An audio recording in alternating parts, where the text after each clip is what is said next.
তাকে গ্রহণ করবেন যাকে মমতা ব্যানার্জি বলছে তুই বোমবাদিস, যাকে ন্যাশনাল হিউম্যান রাইটস কমিশন বলছে তুই নটোরিয়াস ক্রিমিনাল, তাকে গ্রহণ করবেন না যার দেখানো পথে আপনারা গিয়ে ভাঙর আজকে সারা রাজ্যে চর্চিত হচ্ছে তাকে গ্রহণ করবেন?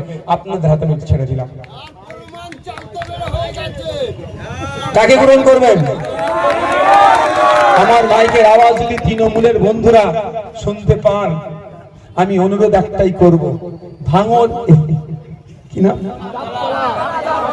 গাবতলা বাজার ভগবানপুর অঞ্চলের এক নেতাকে লিখে দেয় তার লোককে দিয়ে ফেসবুকে পোস্ট করায়। আমি তাকে উদ্দেশ্য করে বলবো, আমি সবার দীর্ঘায়ু কামনা করি। কি বললাম? সবার দীর্ঘায়ু কামনা করি। আইএসএফ কোনখানি রাজনীতি করে না, ভালো করে জানেন। শুধু রাজ্জাক খাঁকে দেখে একটু শিক্ষা নেন। রাজ্জাক খাঁকে যারা খুন করলো, একটা পড়ে দেখছিলাম, রাজ্জাক খাঁ সরকার সাহেবের পাশে বসে আছে, খুনিরাও সরকার সাহেবের পাশে বসে আছে। বুঝতে পেরেছেন?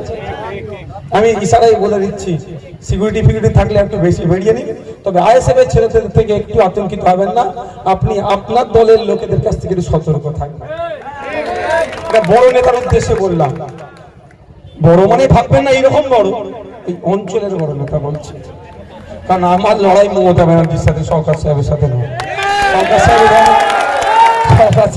সরকার সাহেবের মতো নেতা তৃণমূলে 1000 আছে, তৃণমূলে ওই ধরনের 1000 নেতা আছে, সবার সাথে লড়লে হয়? তো ডাইরেক্ট মাথা থেকে লড়াই করবো। আর ছোট ছোট নেতা যারা আছে তাদেরকে বলবো একটু অ্যাডজুডিকেশন বা ডিলিটেডটা একটু দেখুন। সুজাপুর বিধানসভা 1,12,000 লোকের নাম অ্যাডজুডিকেশনে চলে গিয়েছে, আর ভাঙড়ে মাত্র 11,000। কারণ ভালো করে জানে নির্বাচন কমিশনের অফিসাররা যদি টেন্ডি বেন্ডি করে ওর নাম নওশাদ সিদ্দিকী কিন্তু ছেড়ে কথা বলবে। ইভেন এটাও বলছি, সাপ্লিমেন্টারি যে লিস্ট বার হয়েছে দেখুন কত ক্লিয়ার হয়েছে। আমার এক্সাক্ট ফিগার জানি না,